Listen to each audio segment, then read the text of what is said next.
Hey guys, how are we? Good. How are you? Good, good. Great. So thanks so much for taking my call for this Viking exclusive interview. Obviously, we've got a lot to cover tonight, and I'm really excited to talk to you guys. For anyone who's watching this at home, can you introduce yourselves, please? I'm Taran. I play guitar in Bicurious. I'm Gavin and I play drums in Bicurious. We're a two-piece rock band from Dublin, sort of, and we're in quarantine and it's loads of fun.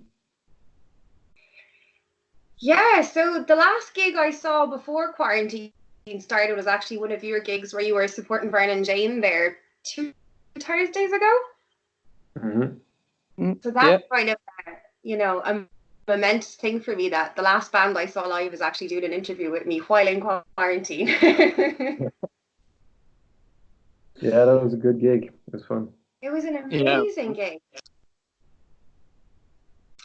I really, really, truly enjoyed it. I'm trying to get to Dublin at least once every 5 weeks to try and see underground bands that I'm into. Because the Waterford scene obviously is still up and coming. So for now, I have to travel a bit. But you Yeah. guys played down here. You played for us in Die Records. That was an insane gig. Yeah, it was lots of fun. It was very DIY, but it just kind of showed that like it doesn't look like there's much in terms of like independent kind of original music in Waterford just yet. I mean, I know there was stuff with Central Arts and stuff, but like the couple of times that we've been there, it's all looked very DIY, but there's a few people there that have a lot of passion to kind of make stuff happen. So it's important that we don't, avoid those kind of like smaller. I don't know if it's a city or a town, but like we still kind of play those places to kind of give a chance to the scene to grow. Like I suppose. Yeah, that's the thing. So Waterford kind of ran out of venues, and now there's kind of a venue that's been created or a stage that's in place. So we have a venue again that would have a bigger capacity than what we would have had in Dive, for instance. But before that, the main venue in Waterford would have been the Forum. And when that closed down, it made live music very inaccessible because there just literally was no stage for bands to play on. So Mm-hmm. even though we'd have a lot of homegrown bands that are of high quality, it's been hard to get them. So that kind of kills the scene. So then nobody's going to gigs. Yeah, that's fair. Yeah. And obviously, Gavin, I hear from everybody that anytime they go to a gig in Dublin, you're there. How do you do that? Like, what's your magic trick? I don't know. I don't like to miss a gig and I always get like tickets last minute. So I don't really know what my trick is. I suppose it's handy to live in Dublin because like it's just there on your doorstep basically. There's gigs every night. So yeah, I just try and not miss a gig. It's great though. I wish I was closer. Like, it's great because I go up and I hang out with my boys or whatever. But like, I do feel like I'm missing out on loads of gigs by not being closer. Yeah, yeah.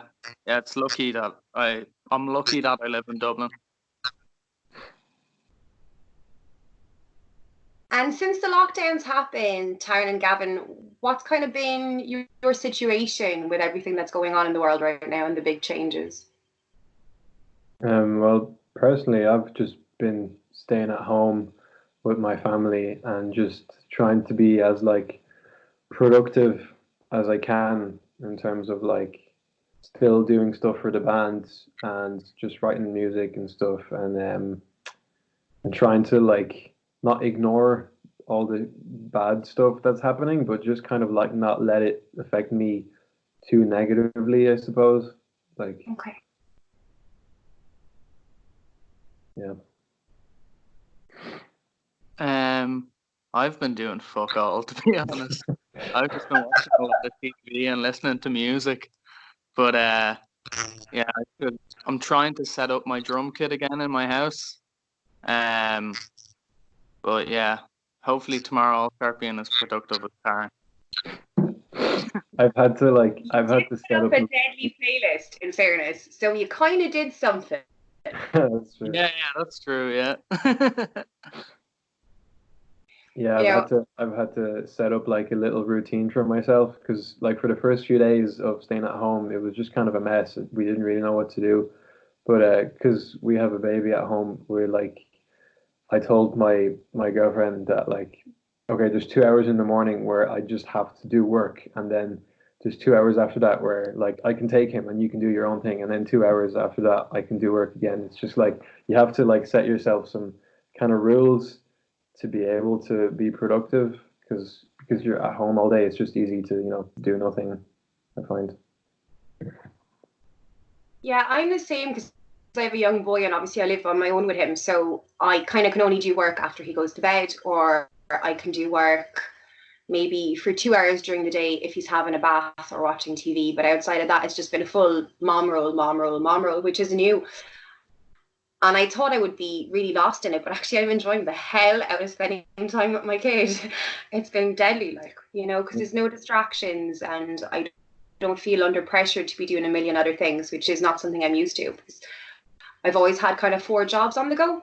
So this is brand new. Yeah.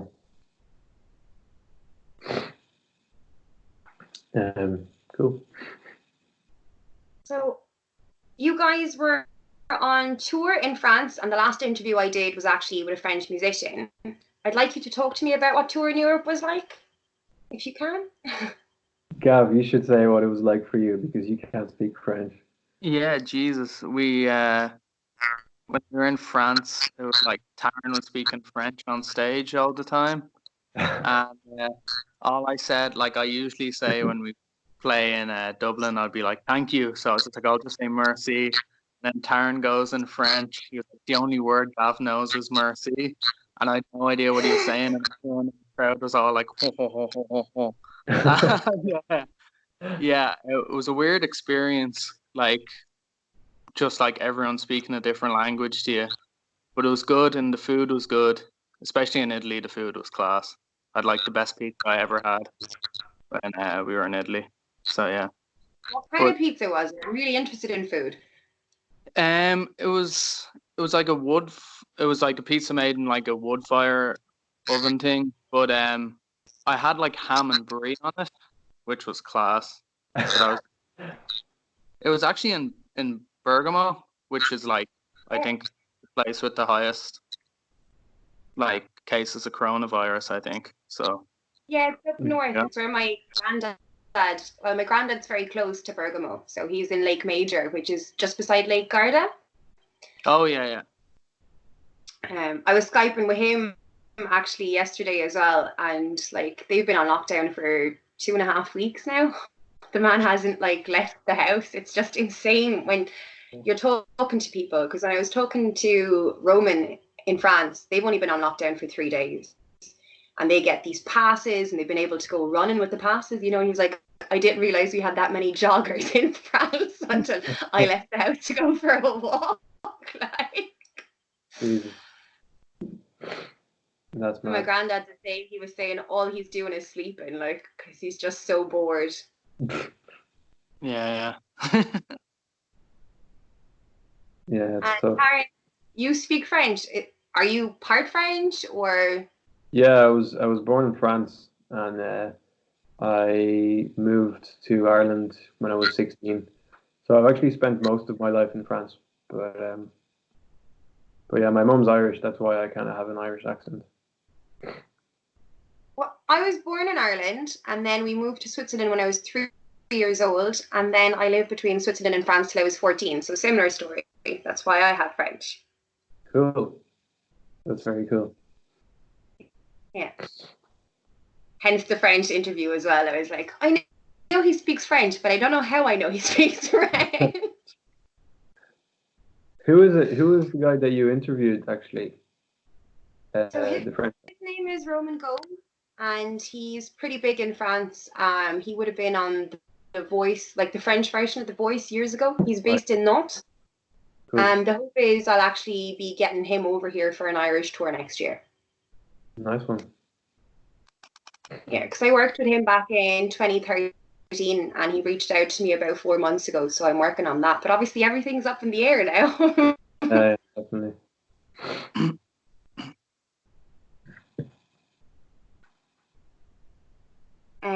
So you're all looking forward to festivals, and now everything's up in the air. How does that uncertainty make you guys feel? Well, it's a bit crap, to be honest, because we had loads of we had a few really good UK festivals that we were really looking forward to. There was Portals in London. I don't think that's going to happen because that's I think at the start of, is it May or June? June. Yeah, it's in June. I mean, there's still a chance, but it's not looking very likely. And then there's one in Bristol called Arctangent, and that's like the biggest kind of festival in the world for our type of music, I think. So we were really chuffed when we saw that we were playing it this year. But obviously now with the whole virus, I don't really know if it's going to happen. I hope it's still going to happen. But it's just weird not knowing, because even the organizers themselves, they just don't know, so they can't tell you whether it's going to go ahead or not. So I kind of like set my expectations quite low. I'm just kind of assuming that nothing's going to happen, so that if it does happen, I'll be very happy and I won't be disappointed if it doesn't. Like, that's the thing, especially after Glastonbury announcing that they're definitely not doing it. It kind of puts everything into perspective. I think the whole thing about Glastonbury is that it's just like such a big festival that there's so many people going to it from so many different countries that they kind of had to cancel it. But I feel like maybe with smaller festivals, they might still be able to do it if everything is getting better. I don't really know, but I assume that's kind of the case. Yeah, I guess the amount of people that would be attending would still kind of be in a risk area, or especially because England doesn't seem to be taking the lockdown seriously at all. Yeah, it's a bit weird. Just keep hearing stuff about England and Boris Johnson being a silly man, and it's just a bit strange. He definitely has a very different approach to this pandemic than most of us. Yeah. You know, Gavin, how are you feeling about the potential loss of gigs or? Yeah, I'd same as Taryn. Like, I'm not trying to get my hopes up too much, but yeah, hopefully they go ahead. Arctangent is a good bit away, but I've seen the promoters have said stuff about it, and they're saying it is still going ahead, unless the government put a ban on public gatherings around that time. Yeah, it's just such an uncertain time for everyone. So I'm finding it really beautiful to watch everyone kind of do these side creative projects, and even the chances I'm getting to do Skype interviews now and kind of use them as a time capsule to this moment, because like it's pretty rare that we're all kind of having our life on standstill like this in history. Do you know what I mean? And I think it's really beautiful to see everyone doing different creative things like live, gigs from home and stuff like that. Yeah. And then even with your project with that sending the sound bites, I thought that was just fascinating. How's that been? How have you been receiving like all the sound bites and stuff? Yeah, no, that's been pretty cool. People are like really honest, and like it's just really like interesting, because then like once we receive stuff, I download it into my laptop, and I just kind of edit the bits. Like I feel like the bits that are the most kind of powerful and like that would sound good in a song, I just kind of take those. Obviously, it still has to make sense, but and when you just play them and just kind of imagine them with some like cool music behind it, it's just so powerful. And people are just it seems like they enjoy doing it as well, because there was this one girl who lives in London, and she said she's by herself because her housemate left to go live with her parents for a while. So she's literally in London by herself. Like, she's Irish, and she can't really go anywhere or do anything, and she's like kind of freaking out in her house and stuff. So I felt like it was kind of a nice thing for her to be able to just talk to us about it and just kind of like release all her stuff. But But yeah, it's definitely interesting. No, it's definitely very cathartic to, be able to talk about how you feel in this moment. I really enjoyed sending in my sound bites, for instance. I found it brilliant, but I really had to compose my thoughts because it's an ever kind of changing and evolving feeling as well because it's so brand new. Has there Yeah. been people maybe sending in ones a few days later with different opinions, or has it all kind of just? No, I think it's because it was only on the Instagram for like a day, so people kind of stopped seeing it after a while, and they probably forgot about it. But I reckon that I'll do it again in a few days, or like maybe in a week or two, if this is still going on, because I feel like the people's experiences might be a bit more extreme at that stage, and they might just be losing their minds, and it might be kind of funny. I mean, it's not funny, but you know what I mean. It might be a bit extreme, like. I get what you mean. When cabin fever sets in, you'll also need the distraction more. So it makes Yeah, perfect sense. So Gavin, you guys are meant to be doing two So I Watch You From Afar gigs, and that seems to always be falling down for you guys. Yeah. And you guys are obviously massive fans. So how do you feel about that? I suppose the world just gets in the way sometimes, is the way I'm looking at it. Hopefully, yeah, we get to play with them again. But we played with them on New Year's Eve in Whelan's, and Yeah. that was class. So, and they're really nice guys, and I think they're one of the best bands in the world. So, hopefully, we get to play with them again, and it doesn't get cancelled or rescheduled again. Yeah. The universe has a funny plan for sure. Yeah. But yeah, they are an incredible band. I don't think I've seen them in almost a decade, actually. So Yeah. the last time I saw them, they were unbelievable. They played in Electric Avenue here in Waterford, and it was just unreal. Yeah, they're great. Really fun. Now, you guys are an unusual dynamic in that there's only two of you in a band. One of my favorite bands would be Death from Above, and I've always found that really, really powerfully beautiful. It's probably, in a way, easier to just be two people in a band because it's not like having five girlfriends to contend with and keep happy. But how do you feel about it as a band? I think it's on a creative level, it's easy. Well, no, actually, on a creative level, it's very different to like having a full band because I've been in like four-piece bands and stuff before, and there's a lot of egos involved sometimes.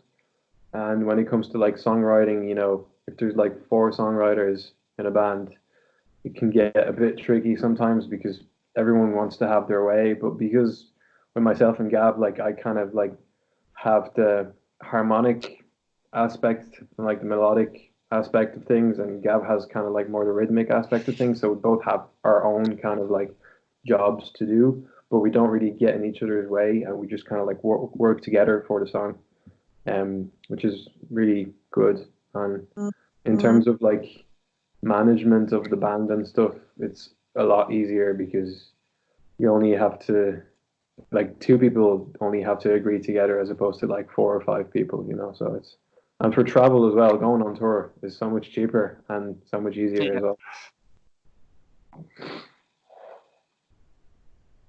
What's your 2 cents on that, Gavin? Do you agree with everything Taryn's saying, or? Yeah, I agree with. I think you said it all there.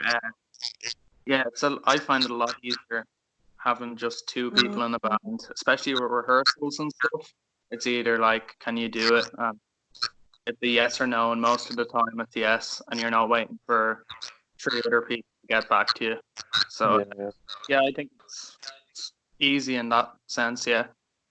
Like it's also sometimes when we're touring and we're doing long drives and stuff, it's nice when we have like an extra person with us. Like sometimes our manager Alex comes with us to help us out and just to be around as well because just two people together all the time. Like obviously we're like pretty much best mates, so like we get on really well, but it can be sometimes you just kind of run out of stuff to talk about. So like it's handy to have an extra person there to kind of bounce ideas from and just have the crack. So I guess that's the only kind of drawback I would say about being a two piece is just like sometimes just two people together all the time is you need a few more people sometimes to add a bit of energy into the kind of the whole thing, you know. And I think that's kind of what a lot of people are struggling with right now in the current situation, because we're so used to a bigger net community that we all are so used to being connected all the time that it even brings us back to this particular, you know, moment in time where we're all kind of separated and needing connection more than ever, you know. Yeah, that's true. Similar enough. There was some of the people who were sending in voice notes for to the Bicurious page were mentioning a lot of like the whole, they're like very social people and not having like human contact, or like someone like one girl went really deep into it. She was like describing like the smell of not having the smell of someone as they walk past you and all this kind of stuff, and it was pretty like Wow. detailed, but you could tell that she was really missing like physical and like emotional contact and connections with people. And I was like, it's yeah, it can be really tough for if you're by yourself, especially like. Yeah, I know connection's really, really important. We all need a tribe, you know. I think society has been changing in such a frightful, fast rate that we were all kind of getting disconnected anyway. But this is really the thing that's going to make us go, wow, you know. Yeah. Like, I don't know how it is up in Dublin, but like the community in Waterford's just been amazing. There's all these groups set up to help people. Like, there's all these restaurants donating food to the hospital. Just incredible acts of kindness just everywhere. Yeah, I've heard a few things on the radio. I haven't really noticed anything around where I live, but I'm sure it's going on. I've been trying to kind of stay away from social media and stuff, but yeah, I hear lots of stories about people doing like random acts of kindness and stuff on the radio, and it's really nice to hear. Beautiful. Mm-hmm. Well, I really like your dynamic. I really think, Gavin, you've such an energy as a drummer. It's just amazing to see you put a rhythm back to like all these cacophony and clingy sounds. And you, as I said, you basically play pedals the way I wish I could play poker. Tell me about how you guys feel about, you know, that in a band and those kind of talents and assets and how you work so well together. I like when Gav does this. I like when Taran does this. If I can get it there when he's out of the suite. Yeah, but yeah, I guess the I don't even know what I was gonna say. Yeah, like the live shows are kind of good because we kind of both share like our kind of parts of the stage. Like I have to cover, you know, quite like a lot of space on the stage because obviously there's only two of us, and when it's a big stage, it's fun because I get to run around a lot. But I feel like I have to kind of compensate for the fact that there's like less people in the band, so I just have to jump around and run around and stuff. But I don't notice how much Gav also does. But like sometimes the crowd just like is going crazy. I'm like, oh, cool, I'm doing something good. But then I turn around and it's just Gav like just doing this to them, and it's just yeah, it really works. You know, we both kind of have our little things that we do. You have a really good stage presence and a really good stage craft. The show itself is really well executed. Whether you realize you're working together or not, you do it pretty symbiotically, and it's beautiful to watch. Anytime I've seen you done it, it's been just like that. Like, cool. That's you know. good. Well, it's not rehearsed or anything. It's just from gigging, I suppose. Yeah. You just have a really good energy together, and that just works for you. That's perfect. You just, you know, you obviously are able to create perfect music together, so it makes sense that everything else just kind of fits into place. Thank you. Thank you, yeah. So I have these questions I usually like to ask musicians, and my favorite question to ask anyone in any band is, what was the first song you ever fell in love with? Because I feel it's your gateway drug into rock and roll. Gav, what do you have? The one that stands out for me is watching Krang TV when I was like 8, and Chop Suey coming on TV by System of a Down, and like waiting till it would come on again.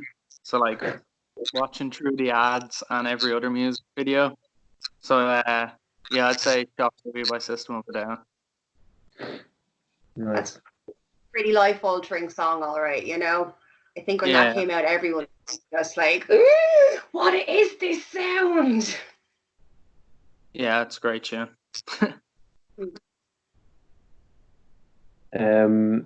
Mine would probably be, as far as I remember, it would be Ben Harper. I think it's a song called Less. I can't remember the name of the album, but it was basically the first song I ever heard that had like, you know, heavy distorted guitars and big riffs. And he's not usually a man for like big riffs and distorted guitars, but for some reason on that album he had a couple of tunes like that. But that one is just has like fat riffs in it, and that just kind of stuck with me straight away. And I've been a lover of fat riffs ever since. So yeah, that's it. Yeah, that's beautiful. I think music is just so important. It just brings us back to memories. It kind of is the soundtrack to our lives, you know. It's just so important. So the fact that you guys are able to create music is just, it's beautiful. The fact that you're able to create music that so many people can tangibly enjoy, you guys, that's a beautiful gift you're giving the world, you know. So well done. And that's true. Yeah, we're very lucky that we're able to do this as like, I mean, it's a passion, but hopefully we can make it a job at some point. But yeah, we're very lucky to have something that makes us want to get out of bed every morning, you know? That we're not just working in an office from 9 to 5 every day, waiting for the weekend kind of thing. But yeah, it's nice. It's so important. The world needs music. So thank you. Let me see what other questions I have. I think we're nearly there though.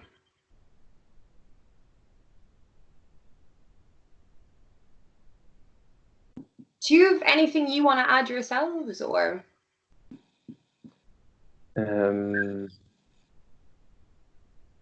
Not that I can think of right now, no. No, I can't think of it.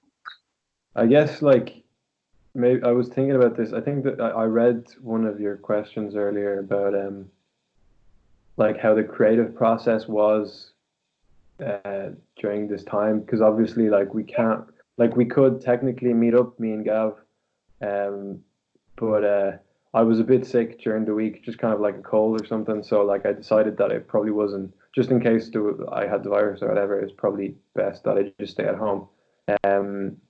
So basically, I decided that we probably shouldn't meet up and jam or whatever. But so the way I've been kind of trying to get the most out of it in terms of like keeping like writing songs for Bicurious is I've ended up like listening to a load of like old kind of voice recordings on my phone that I took during rehearsals and stuff, and just like taking little bits of songs that I like and chopping them up and like sticking them together with other bits of songs and stuff.